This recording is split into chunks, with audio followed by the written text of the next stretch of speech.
आप देख रहे हैं अंदाज़े लखनऊ, हम दिखाएंगे कुछ हटके। बने रहिए हमारे साथ अंदाज़े लखनऊ चैनल पर। देश प्रदेश की छोटी बड़ी हर खबरें आपको मिलेगी अंदाज़े लखनऊ में। आइए दिखाते हैं आपको आज की खबर।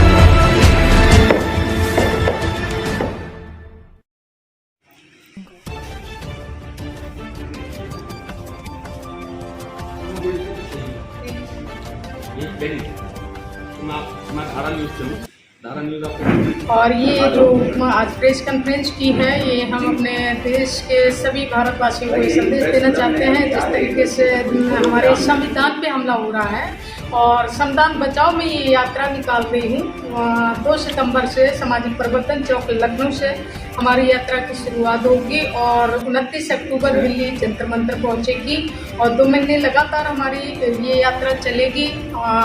स्टेट जो हमारे यूपी का 75 ज़िले हैं, 75 ज़िलों में हमने 60-65 ज़िले लिए हैं और उनमें यात्रा होते हुए और 2-3 हमने अन्य स्टेट लिए हैं। उनको होते हुए 29 अक्टूबर को दिल्ली जंतर मंतर पे यात्रा पहुंचेगी। मैं सभी अपने भारतवासियों से अपील करती हूं कि ये आपके लोकतंत्र का सवाल है, लोकतंत्र को बचाने का है और देश को बचाने का है। जिस तरीके से आपके आर्टिकल्स जो आपके मौलिक अधिकार हैं संविधान में वो ख़त्म किए जा रहे हैं सरकार के द्वारा, उनको बचाने के लिए हम चाहेंगे कि आप लोग इस आंदोलन का हिस्सा बने और अपनी भागीदारी निभाएं और अपने बच्चों के अधिकारों को बचाने का काम करें। और ये जो जिस तरीके से तानाशाही सरकार कर रही है कि समय समय पर संशोधन कर रही है संविधान में और लोकतंत्र की जिस तरीके से हत्या हो रही है, इसको लेकर के हम अपने जनता के सभी लोगों से अपील करते हैं कि आज इसका असर नहीं दिख रहा है आप लोगों को, लेकिन आने वाले 2-4-10 साल के बाद में आप अपने ही देश में गुलाम बन जाएंगे और जो आप बोलने लायक नहीं रहेंगे। अभी कुछ समय आपके पास है, 2024 का अगर नहीं आप चेते और नहीं जागे तो आने वाला समय तुम्हारे लिए इतना घातक होगा कि आप सोच भी नहीं सकते हैं कि आपने कितनी बड़ी गलती की है।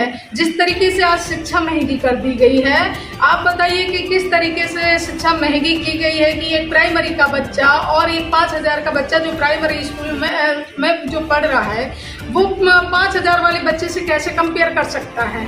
और जो 100-200 रुपए की मजदूरी करता है वो 5,000 वाले स्कूल में कैसे अपने बच्चे को पढ़ा सकता है।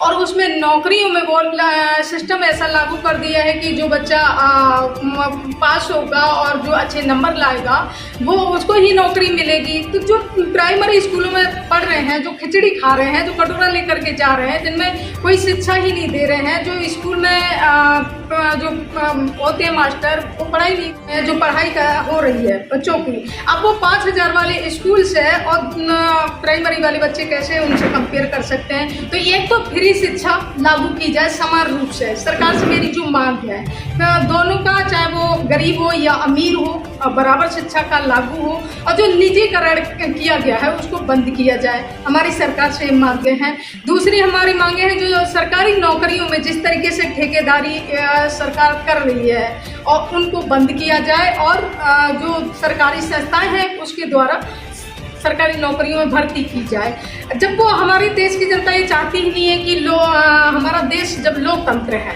तो हम चाहते हैं कि ईवीएम हटाई जाए और लोकतंत्र के हिसाब से बैलेट पेपर से चुनाव करवाया जाए। ये हमारी सरकार से मांगे हैं इस तरीके की। और जो जल जंगल जमीन हमारी जो है उसमें हमारी भागीदारी सुनिश्चित की जाए और महिलाओं की जो भागीदारी है वो लागू की जाए महिलाओं की हिस्सेदारी के हिसाब से। ये सरकार इससे मांग को लेकर के हम किस सरकार से, हाँ, हमारा संदेश यही है कि अगर आज हम लोगों को यही अपने देश की जनता को बताना चाह रहे हैं इस यात्रा के द्वारा कि ये यात्रा आपके देश के लिए है, आपके लोकतंत्र को बचाने के लिए है, आपके हित में, आपके बच्चों के हित में है। और आप अगर इस यात्रा के साथ आइए और अपनी हिस्सेदारी निभाइए, अपनी भागीदारी निभाइए और आप इसके हिस्सेदारी बनिए और इस यात्रा में आप शामिल हुइए। आप महिलाओं की कितनी हिस्सेदारी मांग रही हैं? हमारी कितनी हिस्सेदारी होनी चाहिए? हमारी 35% हिस्सेदारी है महिलाओं की। 50% महिलाएं हैं, 50%, जिसमें आरक्षण महिलाओं का 35% है। तो हमारे 50% के हिसाब से हमारी महिलाओं की भागीदारी दी जाए। अच्छा, दूसरा प्रश्न ये कि सिंगोल जो आपने शब्द यूज किया संसद में विराजमान है, तो सिंगोल स्थापित होने से क्या आपत्ति है? सिंगोल एक राजतंत्र का प्रतीक है, वो हमारे लोकतंत्र की हत्या करता है। जब हमारा राष्ट्रीय चिन्ह अशोक स्तंभ था तो फिर सिंगोल की लाने की तो आप जरूरत क्या कहते हैं, पड़ी? तो आपका मानना हम है- मानते हैं कि ठीक है, अगर आप सिंगोल लगाए तो फिर आपने अशोक स्तंभ की लाट क्यों हटाई है? आप उसको भी लगाते, तो क्या दिक्कत तो थी? आपका ये मानना है कि सिंगोल जो है जी। वो राष्ट्रपति का हाँ, राजतंत्र का प्रतीक है और हमारा देश लोकतांत्रिक है, देश हमारा धर्मनिरपेक्ष है। तो आप कैसे आप देश में राजतंत्र लागू कर सकते हैं? माननीय नरेंद्र मोदी जी से हम ये सवाल पूछना चाहते हैं। कैसे अच्छा, आने वाले लोकसभा चुनाव में जी।